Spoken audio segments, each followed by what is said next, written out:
Welcome to the program. Parts of the cattle industry are demanding compensation after the federal government today suspended all live animal exports to Indonesia for up to 6 months. Producers and exporters in the Pilbara and the top end say the suspension will cost the economy millions. But the animal welfare lobby wants the government to go even further and impose a total ban. National Affairs correspondent Heather Hewitt reports. The word began to filter through to big cattle producers in the top end and the Pilbara late yesterday that the government had made up its mind. The moment they heard a boat bound for Indonesia was stopped from loading cattle at Port Hedland, they knew the writing was on the wall.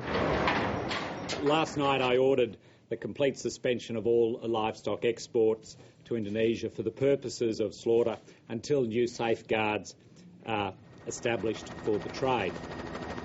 A suspension of up to 6 months after last week's shocking images on the ABC's Four Corners program showing animal abuse in Indonesian slaughterhouses. This suspension will be in place until the government and industry establishes sufficient safeguards which provide a verifiable and transparent supply chain assurance. We are very pleased that the Gillard government has heard the voice of the people over the last week. We have seen an unprecedented outpouring of rage and distress at how our cattle have been treated, and this, as far as we're concerned, must never happen again.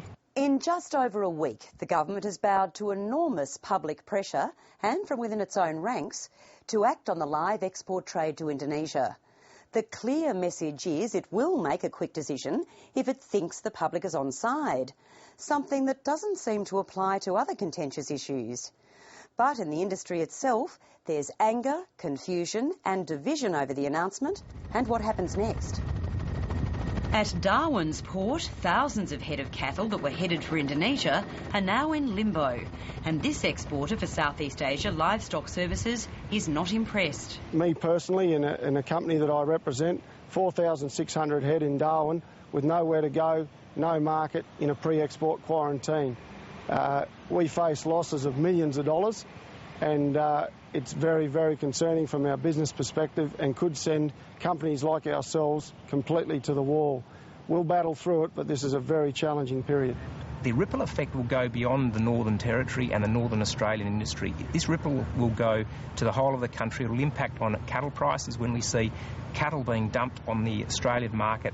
The phone hasn't stopped ringing. Our members are absolutely irate at the way the community and the federal government is treating the live cattle industry and the meat industry and the rural industries in general.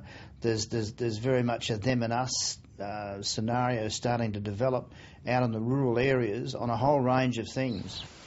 In the remote community of the Pilbara, here's one alarming example from a cattle producer who spoke to ABC Radio earlier today. The government have turned the lives of a lot of people upside down, and I'm sure there's a lot of farmers, a lot of truck drivers, a lot of infrastructure people that are in debt that are going to be hanging from trees in a month or two. I'm not going to speculate on that, but let's just say we know that this will create a huge amount of pressure on businesses, on families. Not just families on the land who are actually producing those cattle, but it will produce an enormous amount of pressure on people right throughout the supply chain. One key complaint focuses on why the government's Quarantine Inspection Service approved cattle for export to Indonesia in the week the government was making its decision to suspend them. The cattle could have stayed on the station and we could have made other arrangements. We've now got ships at harbour, swinging at anchor, and huge commercial fallout from this in shipping contracts, etc., that exporters commit to well in advance of up to 2 years. That's the confusing part of this whole issue. You know, the government was continuing to let shipments go between certainly last Monday and Monday of this week. So there was a week there where a number of shipments were loaded and sent. Obviously, the heat in Canberra has got quite intense. And it will get more intense in the days ahead, with some in the industry already demanding compensation. Certainly compensation has raised its head. And we certainly want to know what the do-gooders and the Australian government is going to do for the Australian beef industry if they damage the live export industry in any way. Naturally, these sorts of things will need to be considered at the moment.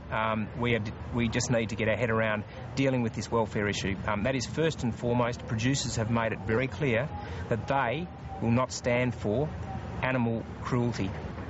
At a meeting in the Northern Territory yesterday, followed by talks with the Prime Minister, some producers voiced horror at what they'd seen on Four Corners.